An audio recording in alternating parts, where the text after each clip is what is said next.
তো আজকে elimination chamber ভিউতে জনসন তিনি করলেন হিল টার্ন করে রকের সাথে যুক্ত হয়ে ভয়ঙ্করভাবে আক্রমণ করলো কোডরসকে এবং দেখা গিয়েছে এবার এলিমিনেশন চেম্বার ভিউতে রিটার্ন আসতে র্যান্ডি অর্টনকে এবং জেট কার্লিকে। তো আজকে এলিমিনেশন চেম্বার ভিউতে কি হলো সে সম্পর্কে জেনে নেওয়া যাক। আজকে এলিমিনেশন চেম্বার ভিউতে প্রথমত দেখানো হয় ওমেন্সের একটি নাম্বার 1 কন্টেন্ডারশিপের ম্যাচ রেসলম্যানিয়া 41 জন্য এবং সেই ম্যাচটি সর্বপ্রথম শুরু করতে দেখা যায় নিওমি এবং লিভ মর্গানের মধ্যে।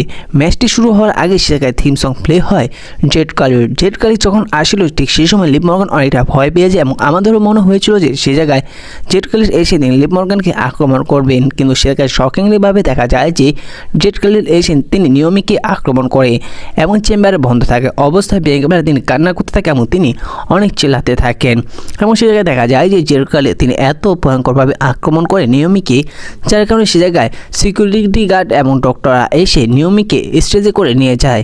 পরবর্তীতে সেই চেম্বারের থেকে সর্বপ্রথম বেরোতে দেখা যায় প্রিয়াঙ্কা বেলারকে এবং প্রিয়াঙ্কা বেলার তিনি নিয়মিকে দেখে অনেকটা ডিস্ট্রাকশন হয়ে যায় এবং সেটা সুযোগ নিয়ে লিভ মর্গান তিনি প্রিয়াঙ্কা বেলারকে ভয়ঙ্করভাবে আক্রমণ করে এবং এদের মাঝে ফাইট চলতে থাকে। তারপরে ভিডিওতে দেখা যায় রক্সিকে, তারপর বেরোয় অ্যালেক্সা ব্লেস এবং সর্বশেষ বেরোয় সম্ভবত ভেলি এবং সবাই বেরিয়ে যাওয়ার পর এদের মধ্যে ম্যাচটি চলতে থাকে এবং সর্বপ্রথম এলিমিনেট হতে দেখা যায় রক্সিকে এলিমিনেট করে অ্যালেক্সা ব্লেস এবং সে জায়গায় দেখা যায় যে অ্যালেক্সা ব্লেস তার ফিনিশার প্রিয়াঙ্কা বেলারকে দিয়ে দেয় এবং সেটার সুযোগ নিয়ে লিভ মর্গান তিনি অ্যালেক্সা ব্লেসকে রোল আপের মাধ্যমে সে অ্যালেক্সা ব্লেসকে এলিমিনেট করে দেয়। পরবর্তীতে লিভ মর্গান তিনি অ্যালেক্সা ব্লেসকে এলিমিনেট করার পাশাপাশি তিনি এলিমিনেট করে ভেলিকে এবং সর্বশেষ রিংয়ে থাকে প্রিয়াঙ্কা বেলার এবং লিভ মর্গান এবং এদের মধ্যে কখনো চেম্বার উপর ফাইট দেখা যাচ্ছে, রিংয়ের মধ্যে ফাইট দেখা যাচ্ছে, অসাধারণ এদের মধ্যে ম্যাচ দেখা যাচ্ছে। এমনকি প্রিয়াঙ্কা বেলার তার ফিনিশার কিউডি বারবার দেওয়ার চেষ্টা করছে লিভ মর্গানকে, কিন্তু দিতে পারছে না, কিন্তু এক পর্যায়ে দেখা যায় যে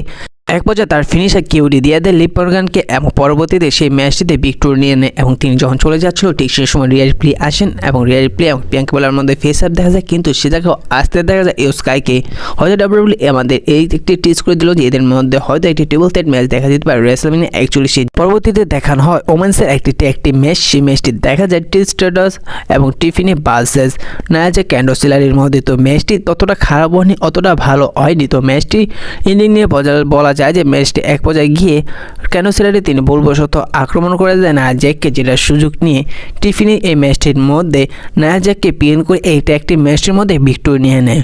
পরবর্তীতে ম্যাচ দেখানো হয় কেভিন ওয়েন্স এবং স্যামি জায়েনের মধ্যে, আর এই ম্যাচটি একদম অসাধারণ ছিল। বলা যায় যে এই ম্যাচটি রেসলম্যানিয়া লেভেলে ছিল।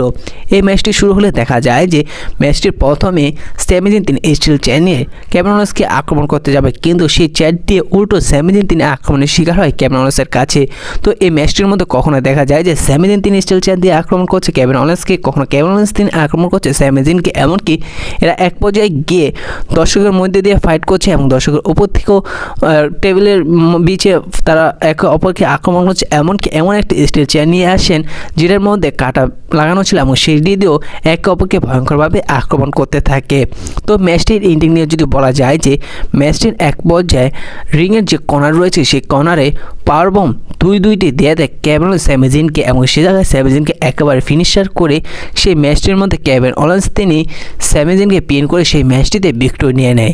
তারপর সে জায়গায় থিম সং প্লে হয় র্যান্ডি অর্টন দেখি কেভিন ওয়েন্স তিনি অনেকটা শক হয়েছে এবং র্যান্ডি অর্টন তিনি রিংয়ে এসে কেভিন ওয়েন্সের মধ্যে ফাইট দেখা যায়। এক পর্যায়ে র্যান্ডি অর্টন তার আর কেউ কেভিন ওয়েন্সকে দিয়ে দেয় এবং তিনি স্টিল চেয়ার দিয়ে যখন তার মাথা হিট করতে যাবে ঠিক সেই সময় তিনি তার স্টিল চেয়ার দিয়ে তাকে আক্রমণ করে না, বরং স্টিল চেয়ার ছুড়ে তিনি সেই তার পান কিক দিয়ে দিতে চায় কেভিন ওয়েন্সকে, যে পান কিক দিয়ে র্যান্ডি অর্টন তিনি বড় রেসলারকে ইনজুরিতে ফেলে দিয়েছে সেই কিকটি এবার কেভিন ওয়েন্সকে দিতে যাবে। ঠিক সেই সময় সেখানে থাকা সিকিউরিটি গার্ডরা এসে র্যান্ডি অর্টনকে থামিয়ে দেয়, যার কারণে সেই পান কিকটি র্যান্ডি অর্টন কেভিন ওয়েন্সকে দিতে পারে না, যার কারণে সে জায়গায় র্যান্ডি অর্টন অনেকটা রেগে যায় এবং তিনি সমস্ত সিকিউরিটি গার্ড এক এক করে আর কেউ দিতে থাকে এবং সে জায়গায় তাদের সেগমেন্টটি শেষ হয়। আর এ থেকে বোঝা যায় যে এবার হয়তো রেসলম্যানিয়া 41 র্যান্ডি অর্টন এবং কেভিন ওয়েন্সের একটি ম্যাচ দেখা যেতে পারে এবং এদের ম্যাচটিও হতে পারে নন ডিসকালিফিকেশন ম্যাচ। পরবর্তীতে দেখানো ওমেন্সের একটি এলিমিনেশন চেম্পিয়ন নাম্বার 1 কন্টেন্ডারশিপের ম্যাচটি রেসলম্যানিয়া 41 এবং সে জায়গায় এক এক করে সমস্ত রেসলার আসলে সমস্ত রেসলারের মধ্যে অসাধারণ ফাইট দেখা যায়। সর্বপ্রথম ফাইট ড্রু ম্যাকইন্টায়ার আর সেথ রলিন্সের মধ্যে। তো ম্যাচটি দেখার মতন ছিল, এক এক করে এলিমিনেট হতে থাকে ড্রু ম্যাকইন্টায়ার, হতে থাকে ড্রু ম্যাকিন্টায়ার, তারপর হতে থাকে লোগান ফলকে এলিমিনেট করে সিএম পাঙ্ক এবং সে জায়গায় সেথ রোলিন্স এলিমিনেট হয়ে যাওয়ার পর পরবর্তীতে সর্বশেষ যখন রিংয়ে থাকে সিএম পাঙ্ক এবং জন সিনা, এদের মধ্যে ফাইট দেখা যায়। ঠিক সে সময় জন সিনাকে এক হিসাবে সেথ রোলিন্স সাহায্য করে। সে জায়গায় দেখা যায় যে এক পাশে দেখা যায় সিএম পাঙ্ক যখন রিংয়ে কর্নারে পড়ে থাকে, ঠিক সেই সময় সেথ রোলিন্স তার ফিনিশার স্টম্প দিয়ে দেয় সিএম পাঙ্ককে এবং যেটার সুযোগ নিয়ে সিএম পাঙ্ককে একটি সাবমিশন লক লাগিয়ে দেয় জন সিনা এবং সে জায়গায় সিএম পাঙ্ক একেবারে বেহুশ হয়ে যায় এবং যেটার সুযোগ নিয়ে এবং যেটার সাহায্যে এবার জন সিনা তিনি সেই এলিমিনেশন চ্যাম্পিয়ন পে-বাই-ভিউ নাম্বার 1 কন্টেন্ডারশিপের ম্যাচটি জিতে যায়। তারপর সে জায়গায় সেই খাঁচাটি চলে গেলে সে জায়গায় থিম সং প্লে হয় কোডি রোডসের এবং কোডি রোডস এবং জন সিনার ফেস আপ দেখা যায়। তারপর থিম সং প্লে হয় Hollywood superstar final boss the Rock. Rock রিংয়ে এসে কোডি রোডসকে জিজ্ঞাসা করেছে, তাহলে কি তুমি আমার আত্মা দিতে চলেছ? সে জায়গায় কোডি রোডস বলেছে, আমি আপনাকে আমার আত্মা দিয়ে দিয়েছি, যেটা দেখে রক অনেকটা খুশি হয়। তারপর কোডি রোডস বলেছে, আমি আমার আত্মা দিয়েছি এই সমস্ত দর্শক দিয়েছি এই রিংকে, যেটা দেখে রক তিনি অনেকটা শক হয়ে যায়। তারপর দেখা যায় যে জন সিনা তিনি অনেকটা খুশি হয়ে তিনি গলায় মিলে কোডি রোডসের এবং সে জায়গায় রক জন সিনাকে ইশারা করে একেবারে ডেড ম্যান এসে মুভটি। তারপর যেটা দেখে জন সিনা তিনি কোডি রোডসকে একটি লো ব্লো দিয়ে দেয় এবং পরবর্তীতে দেখা যায় যে কোডি রোডসের হাতে যে ঘড়িটি ছিল সেই ঘড়িটি দিয়ে ভয়ঙ্করভাবে জন সিনা আক্রমণ করতে থাকে কোডি রোডসকে, এমনকি সেখানে থাকা মাইক দিয়েও কোডি রোডসকে আক্রমণ করেছে। এমনকি কোডি রোডসের যে টাইটেলটি রয়েছে সেই টাইটেল শটও দিয়েছে কোডি রোডসের মাথায় ভয়ঙ্করভাবে আক্রমণ করেছে। পরবর্তীতে সে জায়গায় রক তার সে বেল্টটি খুলে আগে যেভাবে আক্রমণ করেছিল আরও 2024 রেসলম্যানিয়া 40 আগে ঠিক একইভাবে দেখা গেল যে এবার রক সেই বেল্টটি দিয়ে কোডি রোডসকে ভয়ঙ্করভাবে আক্রমণ করলো এবং সে জায়গায় কোডি রোডসের সেই বেল্টটি জন সিনা উপরে তুলে নিল এবং সে জায়গায় দেখা গেলো জন সিনা হিল টার্ন করে যুক্ত হতে রকের সাথে এবং জন সিনা রক এবং তার সাথে আরও একটি মেম্বার এসেছিল, সেটা নাম ভুলে গিয়েছে, তার একসাথে রিং ত্যাগ করলো। হয়তো এবার ডাব্লিউডাব্লিউইতে দেখা যেতে পারে হলিউডের সমস্ত মেম্বারগুলো তারা একত্র হয়ে কাজ করতে।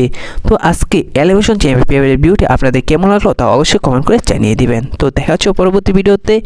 তো এই ভিডিওটি ভালো লাগলে অবশ্যই লাইক করে দেবেন, ছোটো রেসিং চ্যানেল নতুন থাকলে চ্যানেলটি সাবস্ক্রাইব করে দেবেন।